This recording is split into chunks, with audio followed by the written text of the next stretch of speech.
अस्सलातु वस्सलामु अला अशरफिल अंबियाइ वल मुरसलीन व अला आलिहि व अस्हाबिहि अजमाइन अम्मा बअदु फ़अऊज़ु बिल्लाहि मिनश शैतानिर रजीम बिस्मिल्लाहिर रहमानिर रहीम। सबसे पहली बात, ज़कात फ़र्ज़ है और ज़कात की फ़र्ज़ियत मदीना शरीफ के अंदर की गई।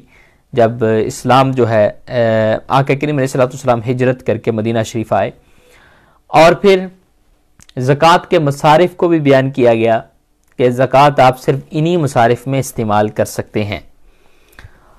ज़कात की फ़र्ज़ियत का अगर कोई इनकार करता है, ज़कात का कोई और तर्जमा करने की कोशिश करता है, तो ऐसा शख्स जो है वो दायरा इस्लाम से फारिग हो जाएगा, निकल जाएगा, क्योंकि ज़कात ज़रूरियात दीन में से है। इसको मानना, इस पर अकीदा रखना, जो ज़कात हम माल की ज़कात देते हैं वही। ज़कात का कोई और तर्जमा करना, मसलन ज़कात से मुराद कोई कहे पाकी है, पाक हो जाओ ज़कात अदा हो जाती है, ये इस तरह का तर्जमा करना, ज़कात के असल माना का इनकार करना, इससे बंदा काफिर हो जाएगा और कुफ्र इल्तिज़ामी, काफिर मुर्तद हो जाएगा। जैसे कि मैंने ज़रूरियात दीन की बहस ज़ियाल अक़ाइद लेक्चर्स के अंदर बयान की है, क्या ज़रूरियात अहले सुन्नत हैं, क्या ज़रूरियात दीन है, जिनका इनकार करने से बंदा कुफ्र इल्तिज़ामी इख्तियार हो जाए कर लेगा और मादल्ला काफिर और मुर्तद हो जाएगा। उसे फ़ौरन कलमा, तजदीद ईमान, तौबा करना ज़रूरी है। तो ज़कात का इनकार कुफ्र है, जैसे कि ये मसला मैंने आपको बयान कर दिया। इसके अलावा ज़कात की शराइत क्या है, यानी शराइत ज़कात क्या है, ज़कात किन किन लोगों पर होती है। तो ये शराइत इंशाअल्लाह मैंने जो कई किताबों का खुलासा किया है, वो खुलासे की सूरत के अंदर आपके सामने मैं पेश करूंगा, बहुत आसान करके आपको समझ आएगी इंशाअल्लाह। मुझे बड़ी उम्मीद है कि आप बड़े खुश होंगे आज का लेक्चर सुनकर कि ज़कात के ढेरों मसाइल आपको समझ आ जाएंगे। शराइत ज़कात, जिन पर अगर ये शराइत पाई जाती हैं तो ज़कात फ़र्ज होगी, वरना ज़कात फ़र्ज नहीं होगी। पहली बात, मुसलमान। लिख लें, अगर आपके पास नोटबुक्स हैं तो प्लीज़ लिख लीजिए, मुसलमान होना फ़र्जियत ज़कात के लिए ज़रूरी है, यानी ज़कात सिर्फ मुसलमान पे फ़र्ज होती है, काफिर पे नहीं होती। अच्छा, नंबर 2, बालिग होना। बालिग पे ज़कात फ़र्ज होती है, नाबालिग पे नहीं। नाबालिग के पास जितना भी माल हो, छोटा बच्चा नाबालिग है, वो उसके वालिद ने उसका अकाउंट खुलवा दिया, उसको सारा माल दे दिया, वो मिलियनेयर और उसकी जायदाद है, माल है, सोना है, चांदी है, उसके पास ढेरों, उसके नाम गाड़ियां हैं, मोहल्लात हैं, सब कुछ है, नाबालिग बच्चा है। इतना कुछ होने के बावजूद भी उस पर ज़कात फ़र्ज नहीं होगी। कुछ लोग इस तरह करते हैं कि जब ज़कात की फ़र्जियत का साल आता है तो वो सारा कुछ नाबालिग की मिल्क में कर देते हैं ताकि ज़कात ना देनी पड़े। माज़अल्लाह, इस तरह का हीला करना ये दुरुस्त नहीं होगा, क्योंकि एक तो वो ज़कात से बचने के लिए वो ये सारा काम कर रहा है और ये उसकी नीयत दुरुस्त नहीं है। दूसरी बात, वो इसलिए अगर वो सारी चीज़ें नाबालिग के मिल्क में कर देता है तो वो हकीकतन उसकी मिल्क में हो जाएंगी, फिर आप वो उसे तसर्रुफ नहीं कर सकते, आप उसे वापस भी नहीं ले सकते जब तक वो बारी होकर आपको खुद वापस ना करें। तो तसर्रुफ भी नहीं कर सकते आप उस पे मालिकान को, आप मालिक ना रहे, अगरचे बाप हैं आप। तो फिर इस तरह के जो लोग हीले करते हैं ज़कात से बचने के लिए, उनको नहीं करने चाहिए। अच्छा, ज़कात के लिए बालिग होना ज़रूरी है।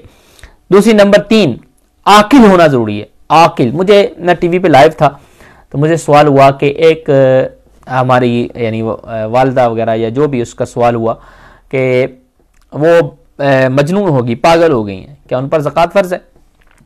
तो आपने आज सीख लिया कि मजनून पर आकिल होना ज़रूरी है, मजनून पागल पर ज़कात फ़र्ज नहीं है। जो बिल्कुल जिसे पता ही नहीं, आकिल नहीं है, जो अकल नहीं है जिसके अंदर, उस पर ज़कात फ़र्ज नहीं है। इसी तरह आज़ाद होना, आज़ाद होना ज़रूरी है, गुलाम पर ज़कात फ़र्ज नहीं है। गुलाम की मिल्कियत, आजकल तो गुलाम होते नहीं, सारे लोग आज़ाद हैं, लिहाजा ये शर्त भी ज़रूरी है ज़कात के लिए।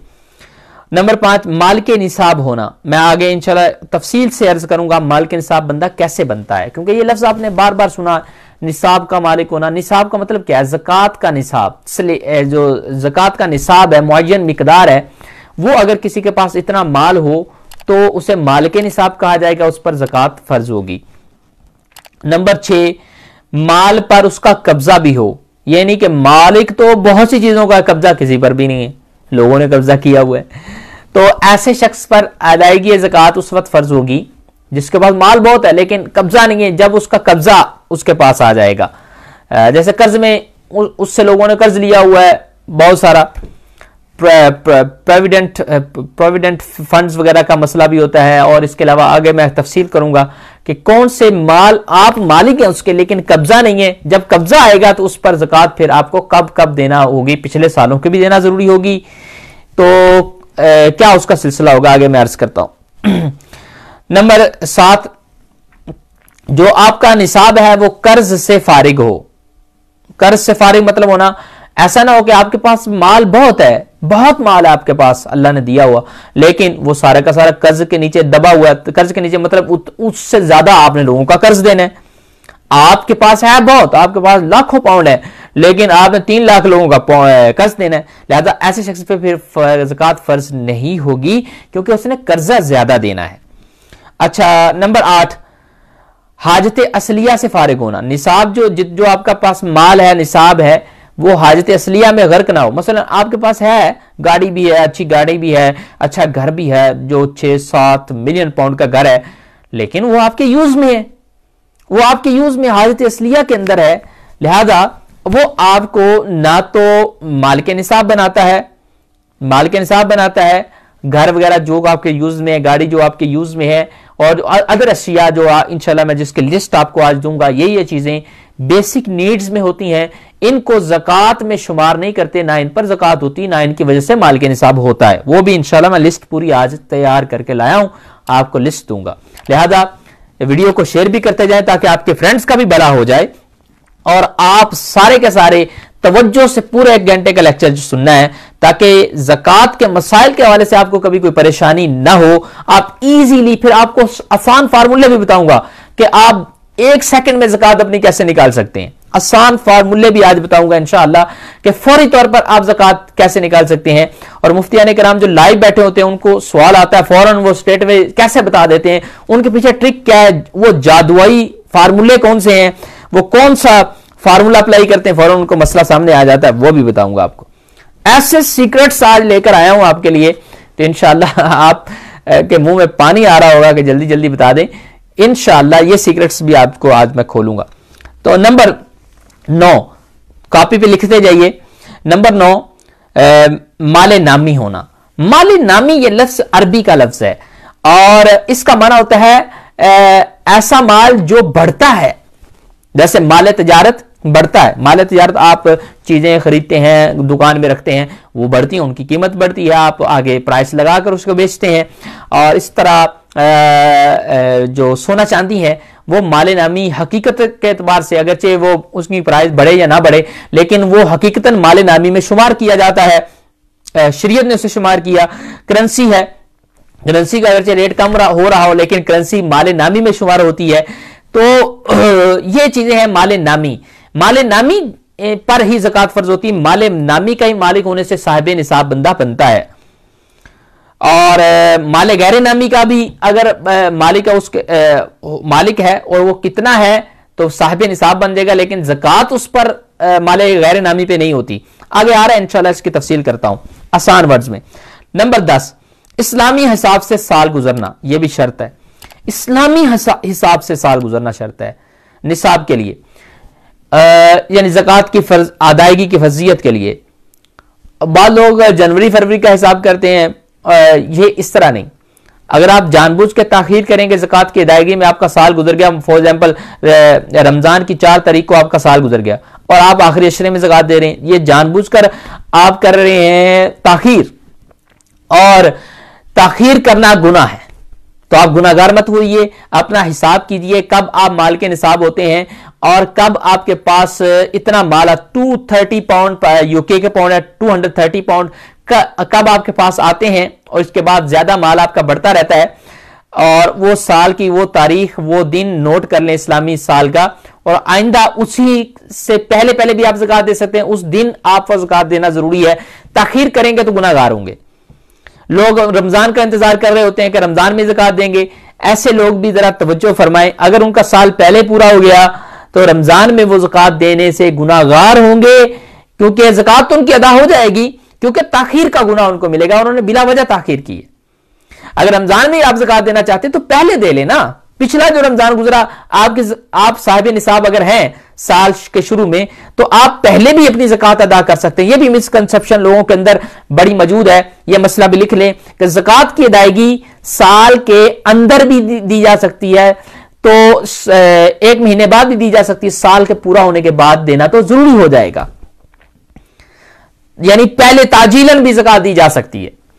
तो लिहाजा रमजान, जो पहले रमजान आ रहा है उसमें ज़कात दे लें, अगर रमजान की फजीलत आपने हासिल करनी है। ताखीर के साथ मत दीजिए, नोट करना भी जरूरी है कब आप साहिब निसाब हुए। ये तकरीबन 10-12 शर्तें बनती हैं ज़कात की फर्जियत के लिए। मैं दोबारा जल्दी से बोल देता हूं, मुसलमान होना, बालिग होना, आकिल होना, आज़ाद भी होना, माल के निसाब होना, माल के निसाब की आगे मैं तफसीर करूंगा, कब्जा भी हो माल पर, और कर्ज से फारिग भी हो ये माल, ऐसा ना हो कि कर्जा आप पर ज्यादा हो, और हाजत असलिया में भी ना, बेसिक नीड्स में ना हो, जैसे यूज की चीजें होती हैं, और माल नामी हो, और इस्लामी हिसाब से साल का गुजर जाना। तो ये शर्त है, ये शराइत है ज़कात की फर्ज होने के लिए। एक शर्त भी अगर नहीं पाई जाती, आपको अदायगी ज़कात आप पर फर्ज नहीं है।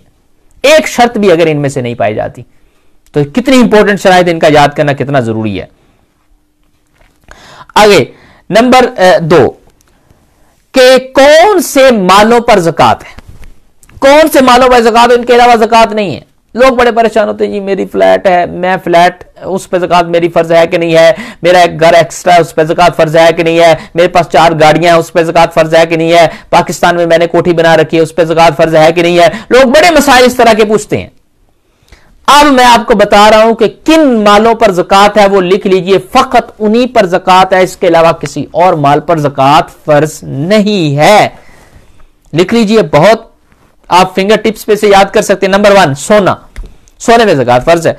नंबर 2 चांदी, सिल्वर पे ज़कात फर्ज है। नंबर 3 करेंसी, नोट, सेविंग, जो आपने सेविंग अकाउंट में या करंट अकाउंट में सेविंग कर रखी है, या घर में सेविंग कर रखी है, या फर्शों के नीचे डाल रखे हैं, वो सब जो पैसे आपने घर में किसी भी दीवार में रखे हैं, सेव कर रखे हैं, करेंसी पर ज़कात फर्ज है।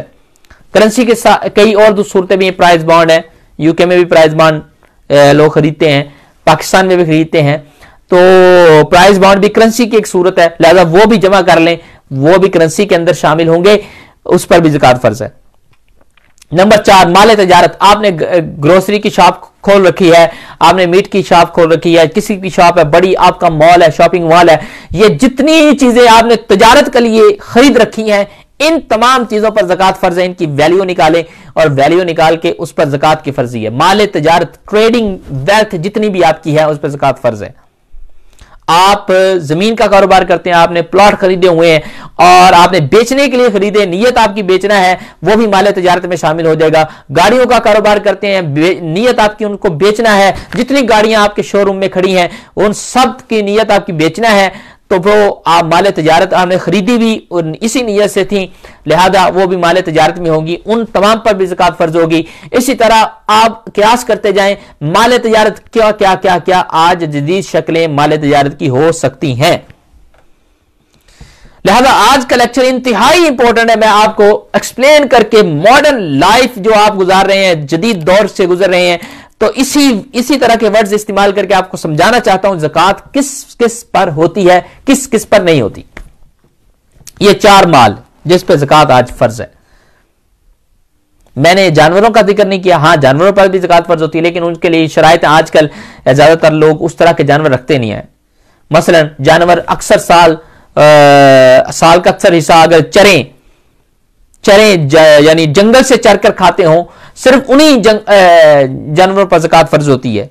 बहुत कम लोगों के पास है। जानवरों की शराइत बाद में बयान करूंगा, लेकिन ये माल जो है, ये 4 माल, नंबर 1 सोना, नंबर 2 चांदी, नंबर 3 जो है करेंसी है, प्राइज बॉन्ड भी उसी में शामिल है, नंबर 4 माल तजारत है। ये तकरीबन कई लोगों के पास ये सूरतें मौजूद है, ये यानी पाई जाती है सूरतें। मैं इसलिए इन्हीं के मसाइल आपको बयान करूंगा। अच्छा, सबसे पहले सोना चांदी की तफसीर कर दूं कि सोना चांदी पे कब कब क्या क्या सूरत ज़कात फर्ज होगी।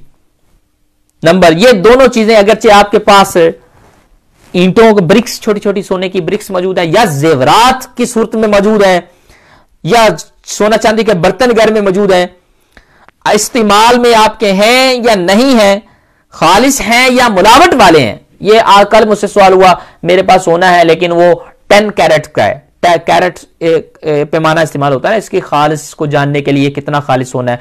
24 कैरेट जो होता है वो खालिस सोना होता है। इसके अलावा 10 कैरेट्स, 20 कैरेट, 15 कैरेट, 18 कैरेट्स के जो सोना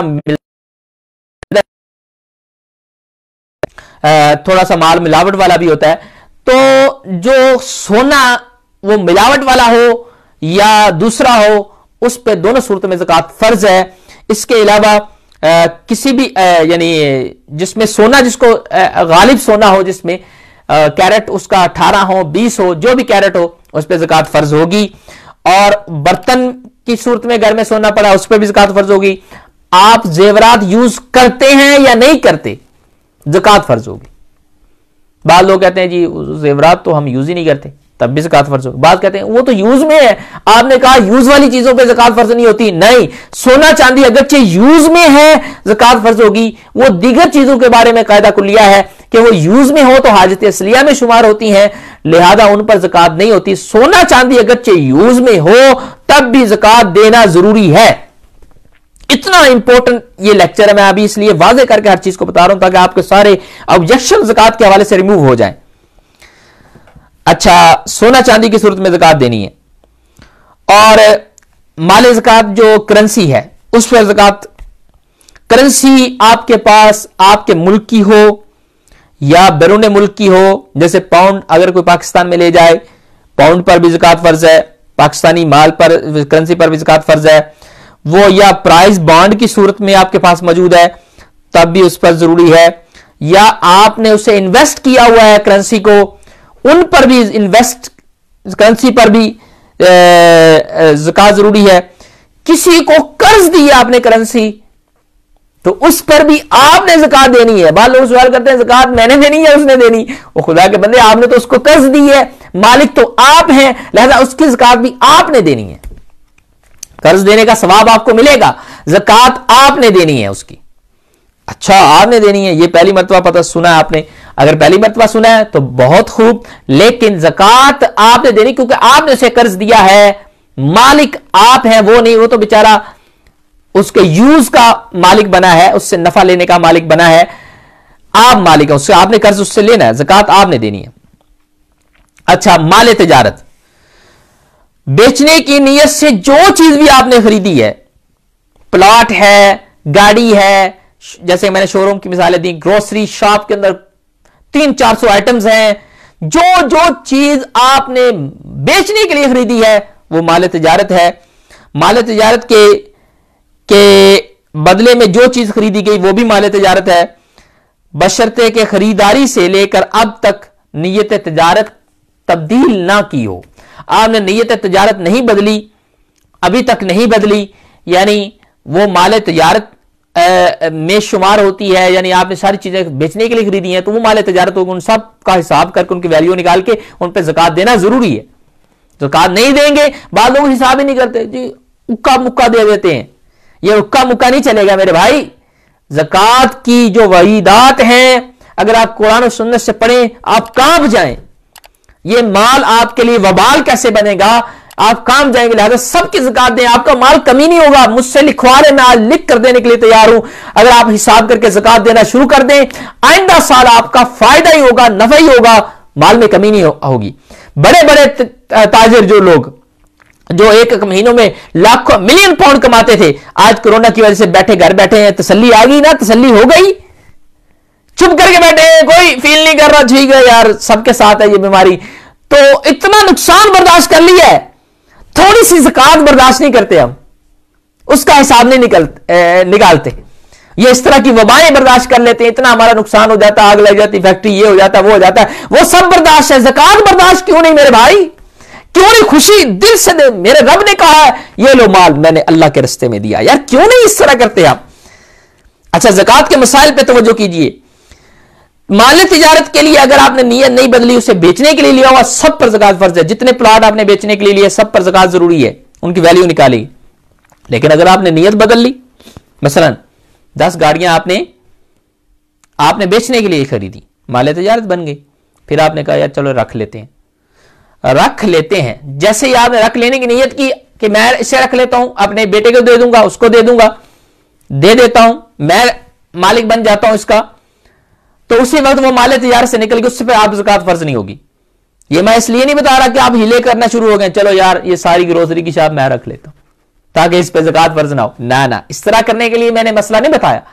मैंने वादे क्लियर करने के लिए बताया कि नीयत अब तक अगर बदली नहीं, माले तजारत की है, तो वो माले तजारत रहेगा। हां, अगर आपने नीयत अभी बदल दी, अगरचे साल पूरा होने से पहले 2 हफ्ते पहले आपने नीयत बदली कि ये मैं रख लेता हूं, उस पर ज़कात फर्ज नहीं होगी, लेकिन अगर ज़कात से बचने के लिए हिला कर रहे हैं, असल में माले तजारत ही है, वैसे ही नीयत बदल रहा है ताकि ज़कात से बच जाऊं, तो फिर मेरा रब तो जानता है ना कि आप ज़कात से बचने के लिए ऐसा कर रहे हैं या ज़कात देने के लिए कर रहे हैं। अच्छा, माले तजारत की मैंने बात बता दी। एक शख्स है, उसने प्लाट लिए, 4-5 प्लाट लिए, मैं बेचूंगा, लेकिन साल के दौरान उसकी नीयत बन गई नहीं मैं खुद रख लेता हूं, मैं बना लेता हूं, यहां ये बनाऊंगा वो बनाऊंगा, उस पर ज़कात फर्ज नहीं है, क्योंकि आप माले तजारत से निकल गया। उस प्लाट पर ज़कात फर्ज नहीं होगी। अब जिन मालों पर, यह मैंने बता दिया, माले तजारत की तफसीर कर दी। अब जिन मालों पर ज़कात नहीं है, वो कौन कौन से माल हैं जिन पर ज़कात नहीं है। अब इसकी तफसीर मैं आपको बताऊंगा, लिख लीजिए।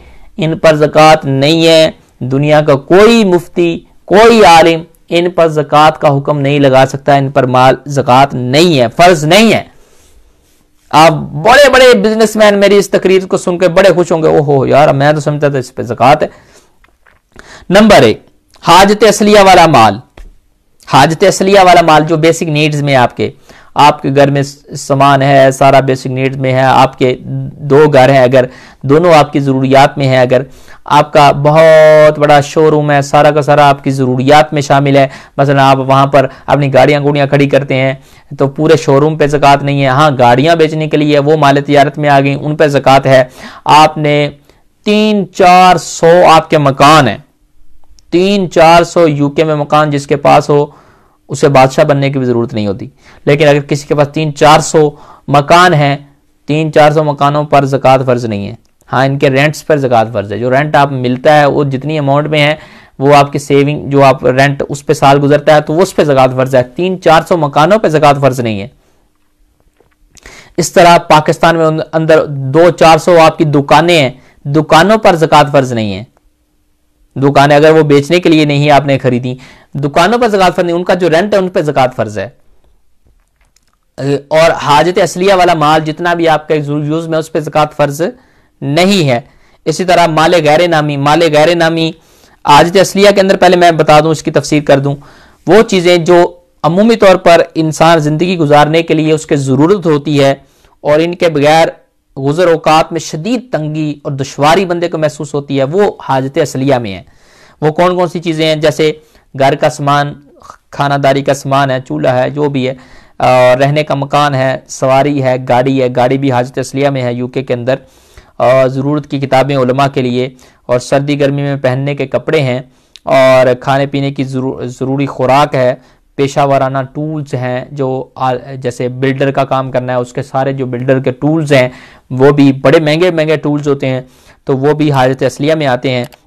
मशीनें हैं, बड़ी बड़ी गाड़ियां हैं, लेकिन वो उससे काम करता है, उनको इस्तेमाल करता है, बिल्डर का जैसे काम, सड़कें बनाने वाले का काम, बड़ी बड़ी मशीनें, करोड़ों पाउंडों की मशीनें जो होती हैं वो उसकी ज़रूरत में है। ये हाजत असलिया में, इन सब पर ज़कात फ़र्ज नहीं होगी क्योंकि वो यूज़ करता है इनको अपने काम के लिए।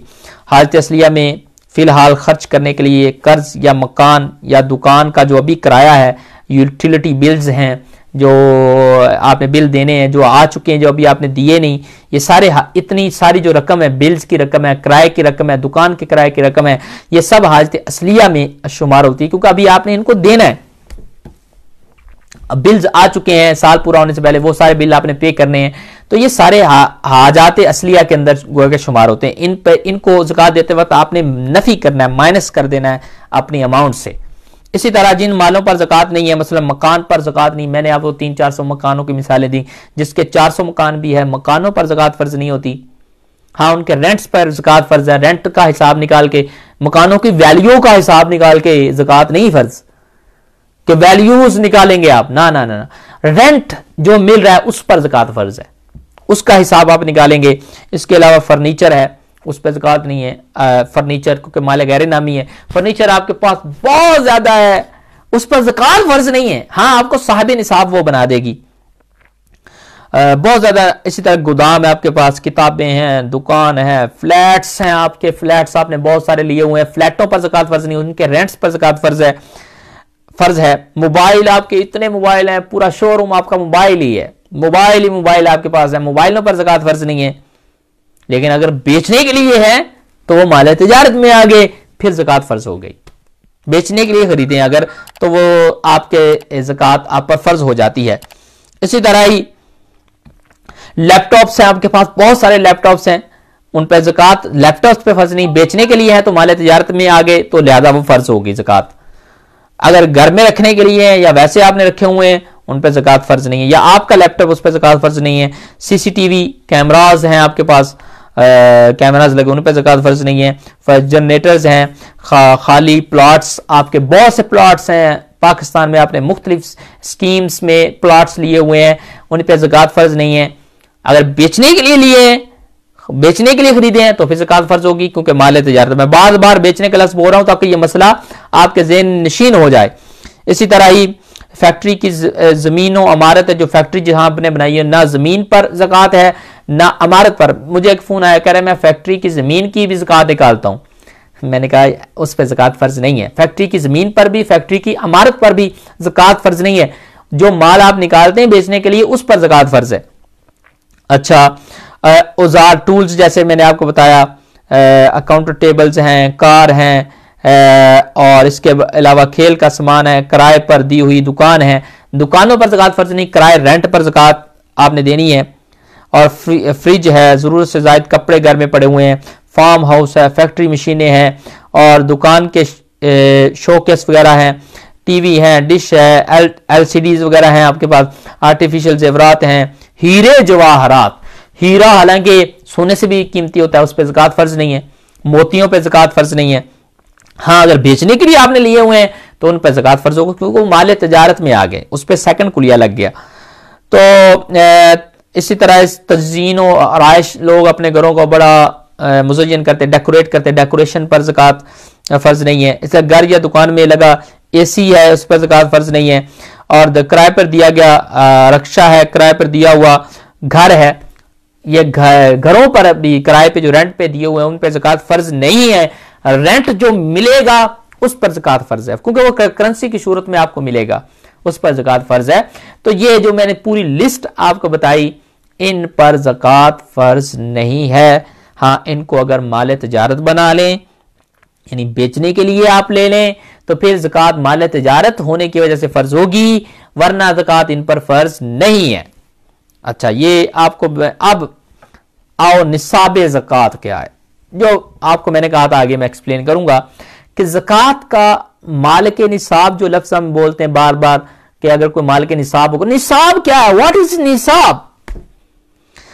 तो सोना चांदी का निसाब नोट कर लें। हमारी अरबी किताबों में लफ्ज़ इस्तेमाल होता है इशरीन दीनारन, 20 दिनार सोना। जिसके पास 20 दिनार सोना है उस पर सोने की ज़कात फर्ज है। 20 दिनार आज की मॉडर्न लैंग्वेज के अंदर कितना बनता है? 20 दिनार मैं 20 दिनार आपको क्यों बताया?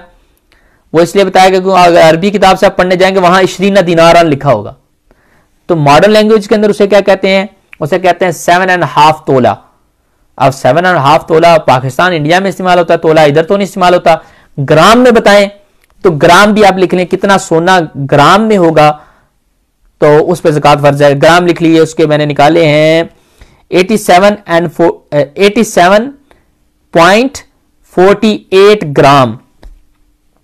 87 पॉइंट जो नुक्ता सा होता है पॉइंट और 48 ग्राम, 87.48 ग्राम सोना का जो बंदा मालिक है 7.5 तोला सोना, तो उस पर ज़कात सोने की देना फर्ज है, वो सोने के एतबार से साहब निसाब है। आगे चांदी, चांदी का निसाब क्या है? 200 दिरहम, मियाता दिरहमिन, मियाता 200 दिरहम, ये अरबी किताब में लिखा होगा, लेकिन मॉडर्न लैंग्वेज के अंदर 52.5 तोला चांदी, 52.5 तोला। और ज्यादा ग्राम में अगर हम इसको लेकर जाएं ताकि आपको और ज्यादा तफसीर इसकी पता चल जाए, मैंने इस पे सीक्रेट बात पे मेरा फतवा भी है ग्राम में कैसे निकाली जाती है। तो ग्राम 612 ग्राम, 612 ग्राम पॉइंट 36, 612.36 ग्राम चांदी जिसके पास है वो साहिब निसाब है चांदी के एतबार से, उसका निसाब पूरा हो गया। और करेंसी कितनी हो, करेंसी कितनी हो तो साहिब निसाब हो जाएगा।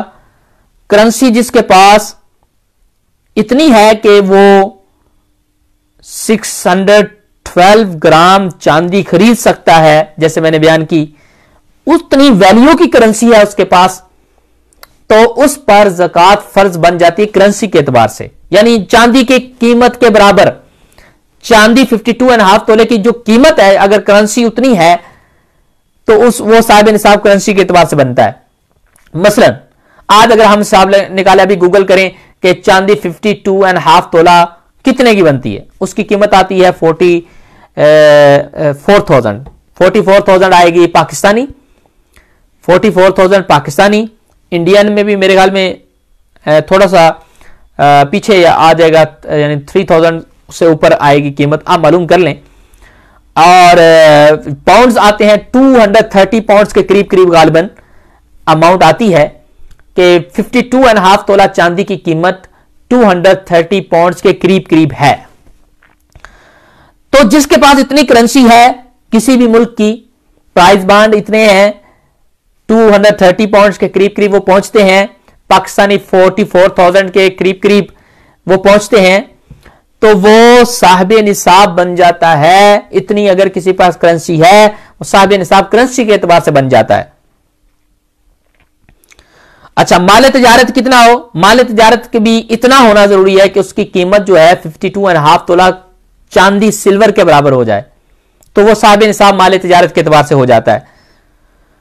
कितना हो? यही, यानी 44,000 पाकिस्तानी तकरीबन बनता है, यूके का 230 पाउंड बनता है तकरीबन, मैं बता रहा हूं, अभी आप मालूम कर लें 52.5 तोला की कीमत कितनी है, गूगल पे आपको मालूम हो जाएगी चांदी सिल्वर की। तो यानी 612 ग्राम चांदी की कितनी कीमत है, उतनी जितनी इसकी कीमत आएगी उस करेंसी के एतबार से, उस मुल्क के एतबार से, उतना अगर माल तिजारत किसी के पास है उसकी वैल्यू के बराबर, तो वो माल तिजारत के एतबार से साहिब निसाब हो जाएगा। अब बाज़ होता यह कि किसी के पास 7 तोले सोना नहीं है लेकिन उसके पास करेंसी है, तो अब ज़कात फर्ज होगी दोनों की कीमत मिलाकर। सोने के एतबार से अब ज़कात नहीं देखेंगे, हम 7.5 तोला नहीं देखेंगे, उसके पास 7.5 तोला सोना नहीं, लिहाजा इस पर ज़कात फर्ज नहीं। अब करेंसी दो, जब बंदे के पास दो निसाब हो, करेंसी भी है सोना भी है, करेंसी भी है चांदी भी है, करेंसी भी है माल तिजारत भी है, तो फिर दोनों को मिलाकर चांदी की कीमत निकालेंगे। मसलन एक बंदे के पास करेंसी 230 पाउंड है लेकिन सोना उसका 4 तोले है, 2 तोले है।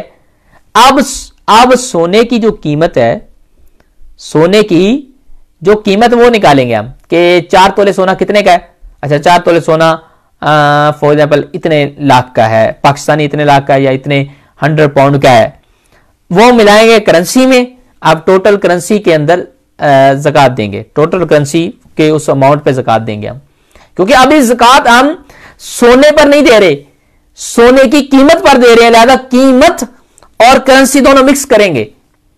यह भी शायद बाजों के लिए बड़ा नया मसला हो। हां, ऐसा ही है।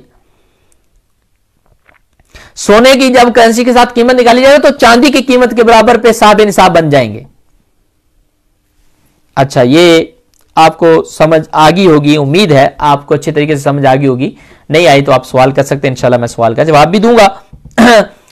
और इसके अलावा एक और इंपॉर्टेंट बात बयान करनी है, किसी के पास मतलब माल तजारत है, माल तजारत है और वो 44,000 तक पहुंचता है और उसके पास सोना भी है, चांदी भी है, सारे माल दीगर भी है, लेकिन वो थोड़े थोड़े हैं, लिहाजा उनकी कीमत निकालेंगे, सबकी वैल्यू निकालेंगे कि अच्छा 2 तोले सोना है, इसकी वैल्यू कितनी है, चांदी मेरे पास तकरीबन 20 तोले है, इसकी वैल्यू कितनी है, और अच्छा दीगर करेंसी है मेरे पास 30,000, इसकी वैल्यू की 30,000 की करेंसी है, उनकी वैल्यू भी निकालेंगे, उनकी वैल्यू हमें 4 लाख बनती है दोनों की, वो मिलाएंगे करेंसी और उसमें माल तिजारत में, यानी करेंसी के अंदर मिलाएंगे और सारी माल तिजारत की वैल्यू निकाल के, ये वैल्यू निकाल के, चारों की वैल्यू निकाल के उस पर ज़कात देंगे।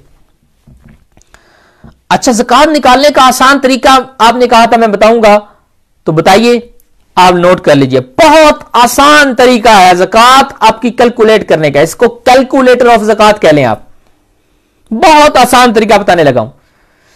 सोने की वैल्यू निकालने कितनी है, गूगल पे मालूम कर लें, अच्छा ये सोना कितनी वैल्यू मार्केट में, और चांदी की वैल्यू निकाल लें, दोनों को ऐड कर लें, माल तिजारत जो अगर आपके पास है उसकी वैल्यू निकाल लें, उसको ऐड कर लें, करेंसी जो सेविंग है जो भी है आपके घर में वो निकाल लें, उसको ऐड कर लें, सारी कीमतें जमा कर लें, जो जो आपने कर्जे देने हैं वो बीच में नफी कर लें, कर्जे आपने नफी कर लेने, जो अमाउंट आपकी बचेगी 2 लाख पाउंड बनता है, 1 लाख पाकिस्तानी बनता है, 4 लाख बनता है, जिस पे आपने ज़कात देनी है, चारों कीमतों को आपने ऐड कर लिया अगर आपके पास वो चीजें हैं, और ऐड करने के बाद जो अमाउंट आपके पास आई उसे 40 पे तकसीम कर दें, डिवाइड कर दें, 40 पे डिवाइड कर दें। फॉर एग्जाम्पल सोने की कीमत निकाली आपने, चांदी की कीमत निकाली, माल तिजारत की कीमत निकाली, करेंसी के साथ मिला ली, बन गई आपकी 2 लाख, इंडियन 2 लाख बन गए, पाकिस्तानी 2 लाख बन गए, यूके के 2 लाख पाउंड बन गए, उसे 40 पे डिवाइड कर दें, तकसीम कर दें, जो जवाब आएगा वो आपकी ज़कात है, जो जवाब आएगा वो आपकी ज़कात है।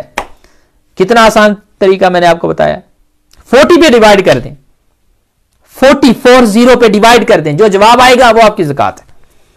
लिहाजा इस कुलिये को आप लिख लें।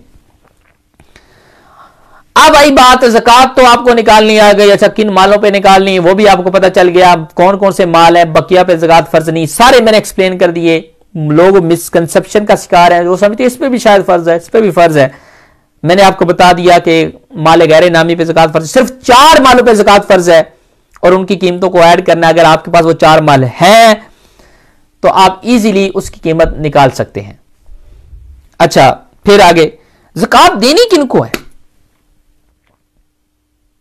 बहुत सी चैरिटीज यहां पे आके गलती कर जाती हैं, वो ज़कात के मसारिफ में चैरिटीज ज़कात नहीं लगाती।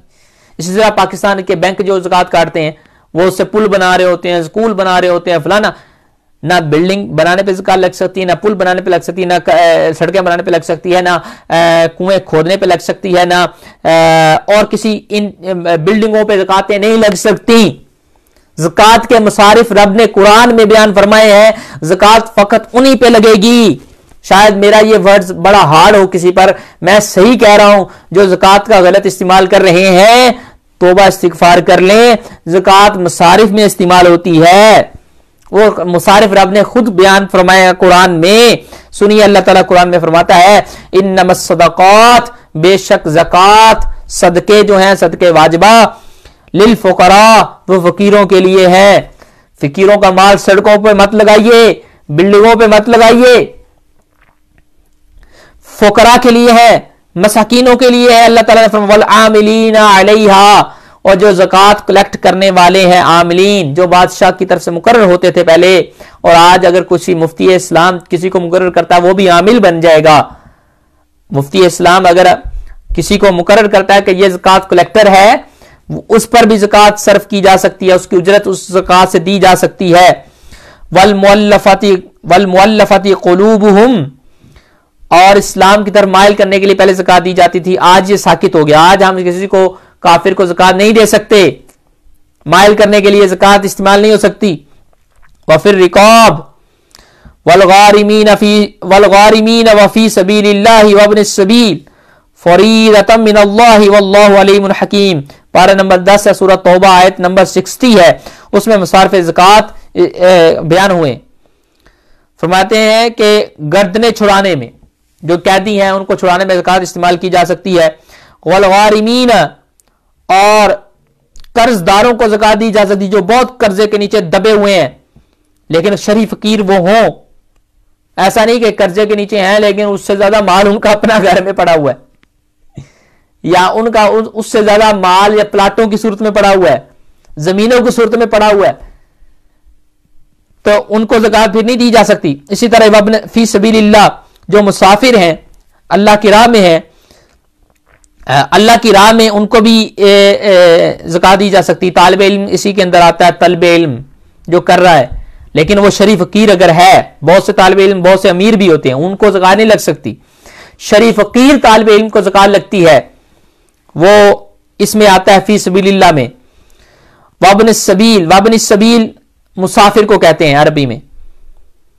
और मुसाफिर जो अपने घर में तो बड़ा मालदार है लेकिन सफर के अंदर उसके पास माल नहीं है, तो आप सफर में मुसाफिर को ज़कात दे सकते हैं, सफर में मुसाफिर को ज़कात दे सकते हैं। तो ये मसारिफ हैं ज़कात के। मुअल्लफ़ाती क़ुलूब हुम वाला हिस्सा साकित हो गया, वो बिल इत्तिफाक अब नहीं है, यानी काफिरों को ज़कात नहीं दे सकते। अब कौन कौन से हैं? नंबर 1 फकीर है, मस्कीन है, मकरूज जो बहुत सारा कर्जे में दबा हुआ बेचारा, और उसके पास साहिब निसाब भी नहीं है और कोई माल शाल भी नहीं है, जायदाद भी नहीं है। फी सबीलिल्लाह, यानी अल्लाह के रस्ते के अंदर,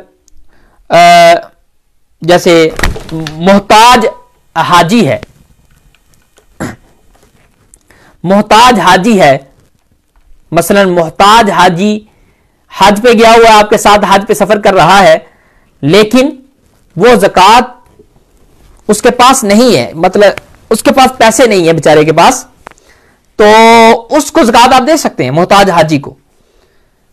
और इसी तरह ही फी सबीलिल्लाह, फी सबीलिल्लाह में मोहताज हाजी आ गया, तालिब इल्म आ गया, बशर्ते कि वो शरीफ फकीर हो, इनके लिए शरीफ फकीर होना शर्त है। अच्छा, आगे मुसाफिर आ गया, मुसाफिर जो हालत सफर में तंग दस्त हो, अगरचे उसके पास घर में माल बहुत है लेकिन हालत सफर में बेचारा तंग दस्त है, उसके पास कुछ नहीं, उसको आप ज़कात दे सकते हैं। ये तकरीबन 1 2 3 4 5 मैंने आपको बयान किए, ये मसारिफ ज़कात, इनको आप ज़कात देंगे। और ज़कात कैसे अदा होगी? इन लोगों को भी ज़कात अदायगी का एक तरीका है, वो तरीका इस्तेमाल नहीं करेंगे तो ज़कात इन लोगों को भी देंगे तो नहीं अदा होगी। वो तरीका यह है कि इनकी मलकियत में चीजें करेंगे तो ज़कात अदा होगी। बहुत सी लोग क्या करते हैं, वो दस्तरखान लगा देते हैं, लो जी गरीब मिस्कीन आ जाओ खाना खा लो, खाना खिलाते हैं, ज़कात के पैसे से ज़कात अदा नहीं होगी क्योंकि ये मुबाह है। आपने खाना मुबाह कर दिया, फायदा दिया उनको, खाना खिलाकर मुबाह किया, मलकियत में नहीं किया।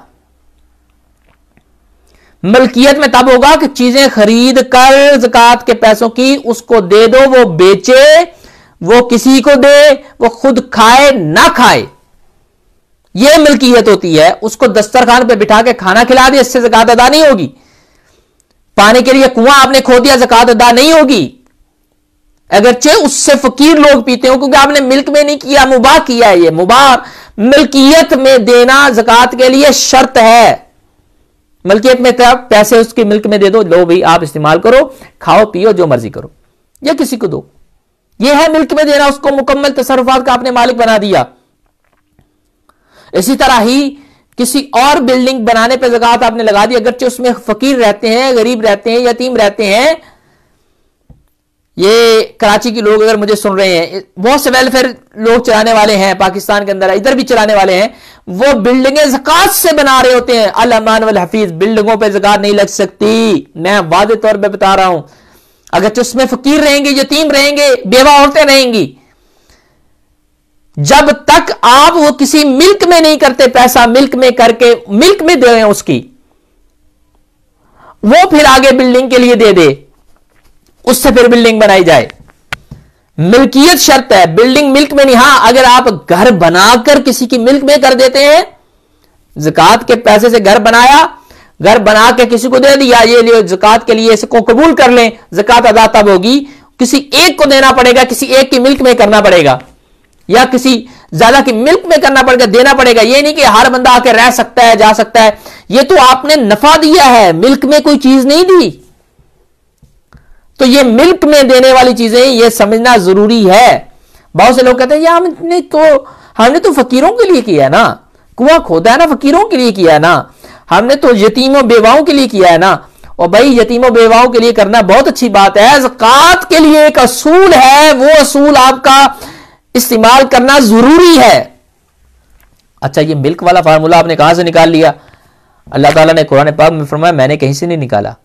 आप 400 किताबें फुक़हा ने लिखी हैं, 400 की 400 उठाएं, सब में लिखा हुआ है। ये बातें तो आम है, कुरान पाक में है, इन्नमस सदक़ातु लिल फुक़रा, ये लाम मिल्कियत का है कि ज़कात अदा होगी फुकरा को मालिक बनाने से, सड़कें बनाने से, हॉस्पिटल बनाने से नहीं। लिहाजा जो लोग हॉस्पिटल बना रहे हैं पाकिस्तान के जो भी हैं, आप जानते हैं, बड़ा नाम है, हॉस्पिटलों पे ज़कात लगाते हैं, अगर ज़कात अदा नहीं होगी, वो हराम कर रहे हैं, लोगों के पैसों के साथ खिलवाड़ कर रहे हैं, खेल रहे हैं, खुद भी गुनाहगार हैं। ये कोई सवाब का काम नहीं है, लोगों की ज़कातें लेकर और इस तरह गलत इस्तेमाल करना, ये कोई सवाब का काम नहीं है। जिन्होंने इस तरह ज़कातें दी हैं वो दोबारा ज़कातें अदा करें, उनकी ज़कातें अदा नहीं हुई। और ये मैं नहीं कह रहा, ये कुरान कह रहा है, ये हदीस कह रही है।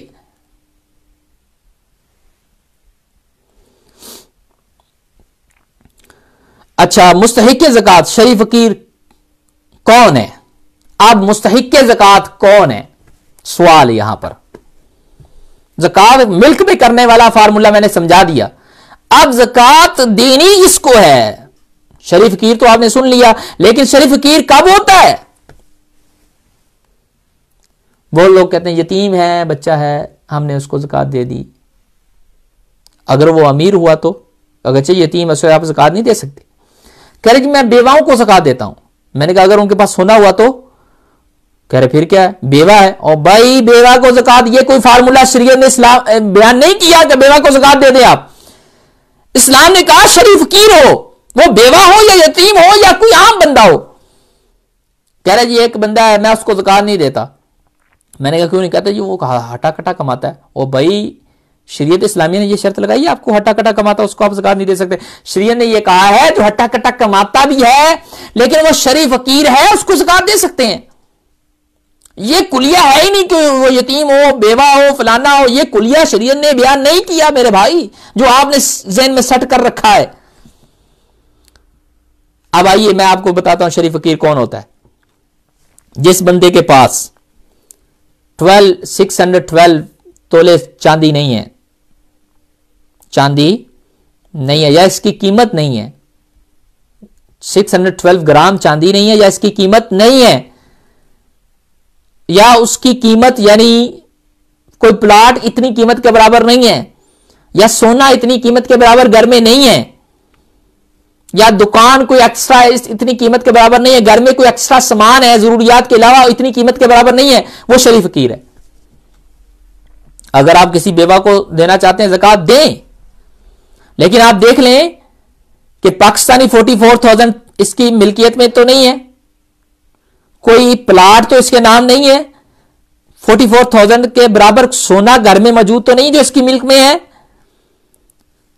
कोई दुकान वगैरह तो मिल्क में नहीं है, कुछ सेविंग अमाउंट इतनी नहीं है, नहीं है तो दे दो, वो शरीफ फकीर है।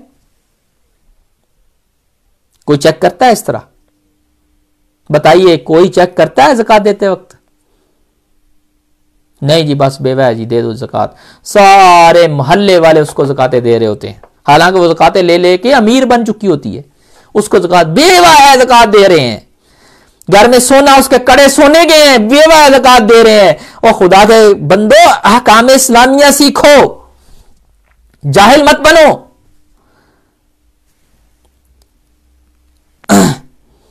अब ये मैंने बता दिया मुस्तहिक कौन है ज़कात का।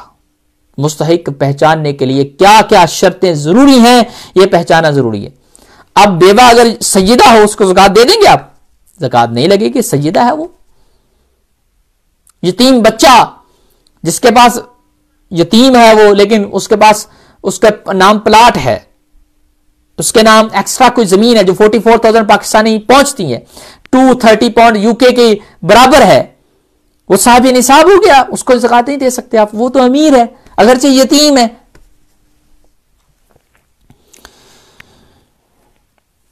जो शरीफ फकीर हो उसको ज़कात आप दे सकते हैं, लेकिन कुछ ऐसे रिश्ते हैं जो शरीफ फकीर भी हों, बहुत ज्यादा मुस्तहिक हों, में ज़कात नहीं दे सकते। दिगर माल दो ना यार अपना, ज़कात नहीं दे सकते उनको। कुछ रिश्ते हैं, वो रिश्ते लिख लें, लिस्ट मैंने आपको बयान करता हूं। नंबर 1 हाशमी। हाशमी में सदात भी आते हैं, आवान भी आते हैं। हाशमी आवान जो हज़रत अली रज़ी अल्लाह ताला अन्हु की औलाद से हैं, उनको भी ज़कात नहीं दी जा सकती। अगरचे वो फकीर हो, मुस्तहिक हो, उनको दूसरा माल दें प्लीज, उनकी हेल्प करें, सदात की हेल्प करें, उनको पाक माल दें, ज़कात वाला माल उनको नहीं लगता। काफिर, काफिर को आप ज़कात नहीं दे सकते। शोहर, बीवी शोहर को ज़कात नहीं दे सकती, अगरचे शोहर बहुत मुस्तहिक हो। अगर बीवी हेल्प करना चाहती है, माशाल्लाह बड़ा सवाब मिलेगा शोहर की हेल्प करने पर, क्योंकि वो आपकी हेल्प हर वक्त करता रहता है, तो आप क्यों ना करें? दूसरा माल अपना देना, जो तिजोरियां में आपने जोड़ रखा है, ज़कात का माल जरूरी शोहर को देना है। बीवी को ज़कात नहीं दी जा सकती, बीवी की अगर हेल्प करनी है दूसरे पाक माल से करें। गनी की नाबालिग औलाद को ज़कात नहीं दी जा सकती। एक बंदा अमीर है लेकिन उसकी औलाद गरीब है, नाबालिग औलाद है, नाबालिग औलाद अमीर के ताबे होती है, लिहाजा उसको नहीं दे सकते। बेटे को ज़कात नहीं दे सकते, बेटी को ज़कात नहीं दे सकते, अगर शरीफ फकीर हो, मुस्तहिक हो। पोते को ज़कात नहीं दे सकते, पोती को ज़कात नहीं दे सकते, नवासे को ज़कात नहीं दे सकते, नवासी को ज़कात नहीं दे सकते। बाप, मां, दादा, दादी, नाना, नानी, इन रिश्तेदारों को ज़कात नहीं दे सकते अगरचे ये मुस्तहिक हों। बाद लोग कहते हैं जनाब आप कहते हैं कि इनको ज़कात नहीं दे सकते, शरीयत तो ये कहती करीबियों का ख्याल पहले रखो। और भाई ये करीबियों को ज़कात नहीं दे सकते, और करीबी मुराद है और रिश्तेदार मुराद हैं। वो कौन से रिश्तेदार मैं अभी बयान करता हूं जिनको आपने ज़कात देनी है, लेकिन इन रिश्तेदारों को ज़कात देने से ज़कात अदा नहीं होगी। इनका ख्याल आप दूसरे पैसे से रखें ना, जेब वाले पैसे से, पाक पैसे से। जिनको ज़कात देना जायज है जबकि वो शरीफ फकीर हो, मुस्तहिक ज़कात हो। रिश्तेदार कौन कौन से लिख लें। भाई को ज़कात दे सकते हैं, भाई को ज़कात देना यार, अगर वो मुस्तहिक है बेचारा। दूसरों को देते फिरते हैं, भाई पहले हकदार है, दें ज़कात उसको। अगर वो मुस्तहिक है, उसके पास सोना नहीं है, कुछ भी सोना नहीं है, उसके पास कोई प्लाट एक्स्ट्रा नहीं है, कोई एक्स्ट्रा जायदाद नहीं है, 44,000 पाकिस्तानी पैसे नहीं है, और इसके अलावा 52.5 तोले के बराबर कोई भी चीज उसके पास नहीं है। 52.5 तोले ये एक मेयार है। सिल्वर 52.5 तोला सिल्वर के बराबर कीमत को पहुंचती हुई कोई चीज उसके पास नहीं है एक्स्ट्रा। मकान है लेकिन वो जरूरियात में है ना, वो तो नहीं शामिल करेंगे ना, एक्स्ट्रा मकान नहीं है, तो उस भाई को ज़कात दें आप। अच्छा, बहन को ज़कात दें, फुफ्फी को ज़कात दें, फुफ्फे को ज़कात दें, चचा को ज़कात दें, चच्ची को ज़कात दें, खालू को दें, खाला को दें, बांजे को दें, बांजी को, भतीजा भतीजी, जेठ जेठानी, मामू, सास ससुर, नंद भावज बहू, नंद को ज़कात दें। बहू नंद अगरचे बेचारी मुस्तहिक भी हो तो हम ज़कात नहीं देते, क्योंकि उनके साथ तो खुसूसी तौर पर औरतों को मोहब्बत होती है ज्यादा ही। दामाद को ज़कात दें। दामाद जैद का कोई दामाद, जैद ने अपनी बेटी की शादी किसी से की हुई है, तो अपने दामाद को ज़कात क्यों नहीं देता भाई? अगर वो मुस्तहिक है, आप लोगों को चैरिटियों की हेल्प कर रहे हैं, दामाद मुस्तहिक है, ये तो ज्यादा करीबी है, बेटी का शोहर है, बेटी को ज़कात नहीं दी जा सकती, बेटी के शोहर को दी जा सकती है, उसकी हेल्प करो ना यार। सास को ज़कात दें, ससुर को ज़कात दें, सुतेला बाप है, सुतेली मां है, देवर है, देवरानी है, भाभी है, भाभी को ज़कात दें। ये इनको सबको ज़कात आप दे सकते हैं। मैंने पूरी लिस्ट आपको बयान कर दी। अब ज़कात निकालते वक्त आपने किन की जिन चीज़ों को ऐड करना है मैंने पहले बता दिया। सोना, उसकी वैल्यू ऐड करें, चांदी की अगर वैल्यू है, करेंसी है आपके पास मुल्की या गैर मुल्की, या प्राइस बॉन्ड है, उनको भी ऐड करें। प्रोविडेंट फंड्स हैं जो हुकूमत आपकी पेंशन के वक्त गालबन देती है, वीसी और कमीशन में जमा शुदा रकम है, ये सारी रकमें आप जो है आप ऐड करें, इन पर आपको ज़कात देना ज़रूरी है। और इनसे निकालनी कौन कौन सी चीज़ें हैं, बिल्स वगैरह जो आपने इस महीने में देने हैं, मॉर्गेज आपने महीने में देनी है वो भी नफ़ी कर लें, मॉर्गेज जो आपने किस्त देनी है। और इसके अलावा और आपने बिल्स देने हैं, कुछ बिल्स यूटिलिटी बिल्स हैं, इलेक्ट्रिसिटी बिल्स हैं, गैस बिल्स हैं, वो सारे निकाल लें, नफ़ी कर लें। बकिया जो अमाउंट बचेंगी उससे 40 पे डिवाइड कर दें, 40 पे डिवाइड ज़कात आपकी निकल आएगी। 40 माना 40, 40 पे डिवाइड कर दें। ज़कात निकालने के ये फार्मूलाज मैंने आपको बयान कर दिए हैं कि ये फार्मूले हैं, ये इसकी